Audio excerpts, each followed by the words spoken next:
ও আচ্ছা, আপনি তো সবসময় বিয়ের টপিক নিয়েই শুধু ভিডিও করেন।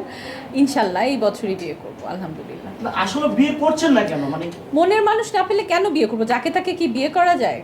বিয়ে তো কোনো ফাইজলামির বিষয় না, তাই না?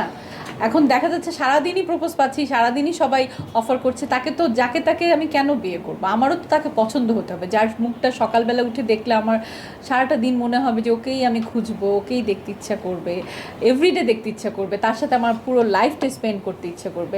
আমি সেরকম কাউকে চাই। সো আমি আগেও বলেছি যে যারা আমাকে প্রপোজ করে ম্যাক্সিমাম ছেলেরা এখন নাস্তিক। আমি নাস্তিক বাদে বিশ্বাসী না, আমি ভীষণই ধর্মকর্ম করা একটা মেয়ে।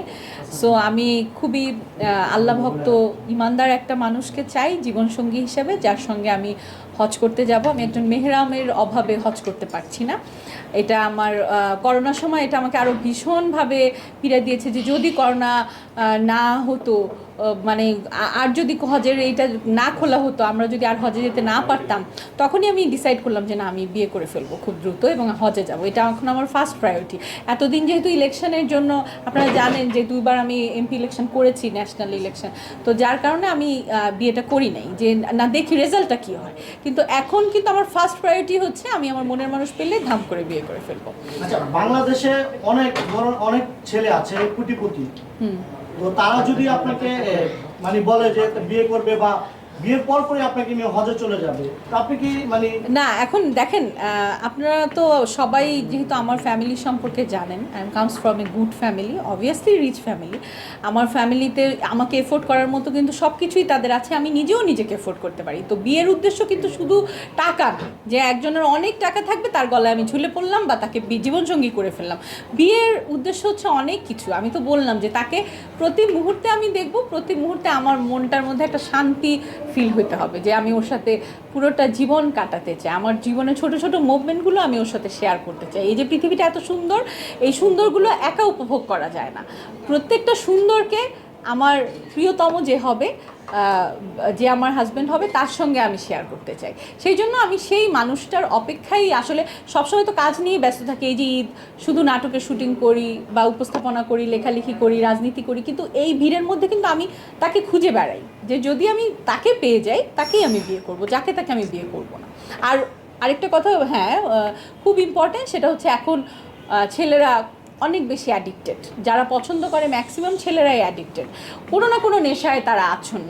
আর কিছু না খেলেও চেইন স্মোকার তো হয়। তো আসলে আমি ওই রকম ছেলেকে জীবনসঙ্গী হিসেবে চাই না যারা অ্যাডিক্টেড। হ্যাঁ।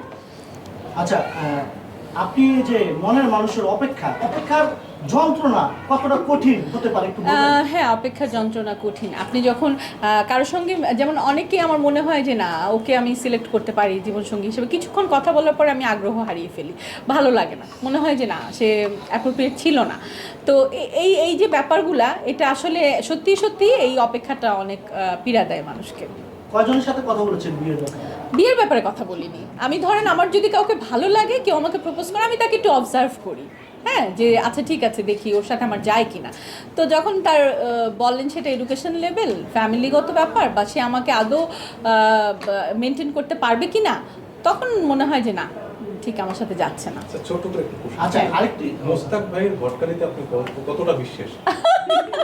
উনি হঠাৎ করে আসলে এখানে বলতেই হয়, আসলে ছোটোবেলায় আমি যে স্কুলে পড়তাম, আমরা ছোটোবেলায় শিক্ষা সফরে ওনাদের পার্কে গিয়েছিলাম। সেই স্মৃতিচারণটা যখন আমি করলাম, এবং সেই স্কুলটার যারা প্রতিষ্ঠাতা ছিল, আমি এখন আর নাম বলবো না, ওনার ছেলে আমাকে খুব ভালোবাসতো। এবং এরকম অনেক স্টোরি আছে, অনেকেই জানে। তো মোস্তাক আঙ্কেল বা ভাই যাই বলি কেন না কেন, মোস্তাক ভাই উনি গল্পটা শুনলো এবং উনি আমাকে অনেকক্ষণ নাকি অবজার্ভ করেছেন। উনি বলছে আমি কি আপনার ফ্যামিলি সম্পর্কে জানলাম, আমি কি আপনার ঘটকালি করতে পারি, উকিল বাবা হবো আপনার। তো আমার ভালো লেগেছে, লোকটা ভালো, ভালো।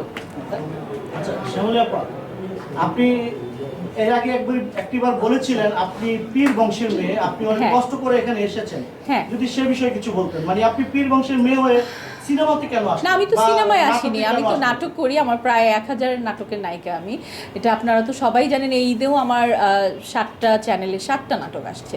চাঁদরাত থেকে শুরু হচ্ছে চ্যানেল আইতে, এবং প্রতিদিনই আপনারা আমার নাটক দেখতে পারবেন। এবং ঈদে আনন্দ মেলায়ও আমি কাজ করেছি। আর আমি বাংলাদেশ গভর্নমেন্টের বিশেষ গ্রেডের শিল্পী, অভিনয় উপস্থাপনা দুটোতেই, গানেও। তো এটা তো আমার পেশা। আর যেটা বললেন, হ্যাঁ, ছোটোবেলা থেকে অনেক স্ট্রাগল করে আমার মিডিয়াতে এন্ট্রি করতে হয়েছে বিকজ অফ আমার ফ্যামিলিটা। কখন আমি গাছে উঠেছি, আমি দেখা গেছে কেয়ার ট্যালকাম পাউডারের বিজ্ঞাপন করেছি নোবেল ভাইয়ের সঙ্গে, সেটা অনেকের জন্য অনেক স্বপ্নের ব্যাপার ছিল। সেটা করার পরে আমাকে মার খেতে হয়েছে। পুরো বাংলাদেশে গ্রামীণ ফোনে আমাকে বিলবোর্ড হয়েছে, আমাকে বাসায় মার খেতে হয়েছে, অনেক মার। তো এই জিনিসগুলো একটা পীর বংশের মেয়ের জন্য খুব একটা ইজি ছিল না। অনেক কষ্টের বন্ধুর পথ পাড়ি দিয়ে আজকে আমি শ্যামলী, সবাই এত এত ভালোবাসা, এই যে আমার কাজের মাধ্যমে আমি আপনাদের মনের মধ্যে এতটুকু জায়গা করতে পেরেছি, এটা কিন্তু এত ইজি ছিল না। তো যারা আমার বড় বাবাকে চেনেন, আব্দুল আজিজ নুরি, আমাদের তো গ্রামে অনেক বড় ওরস হয়, প্রত্যেক বছরই 2 বছরে 2বার ওরস হয়। তো সেই পীর বংশের মেয়ে হিসাবে সবাই কিন্তু সবসময় বলেছে যে আমার জন্য তাদের জাতি চলে গেছে, এরকম একটা ব্যাপার।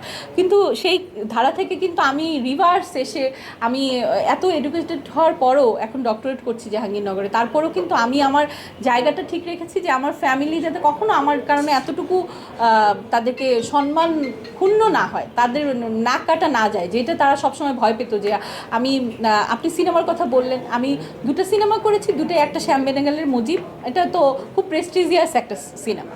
ওরকম গদবাধা কোনো সিনেমা আমি করিনি। যা ছিল অন্ধকারে সেটাও ন্যাশনাল অ্যাওয়ার্ড পেয়েছে, এখন কাটা আসছে, ওটাও মুক্তিযুদ্ধের ছবি, দেশের ছবি করেছি, যেটা আমার স্বপ্ন ছিল যে যদি কখনো সিনেমায় কাজ করি অবশ্যই দেশের ছবি, স্বাধীনতা ভিত্তিক ছবি। হ্যাঁ, তো সেটাই করার চেষ্টা করেছি। এখন বাদ বাকি তো আপনারাই জাজ করবেন যে আমার জীবন, এই কর্মময় জীবনে আমি কি করতে পেরেছি, কি করেছি, কাজের মান কতটুকু ছিল, বা আমি কি ঘরানার কাজগুলোই বেশি করেছি, সেটাই।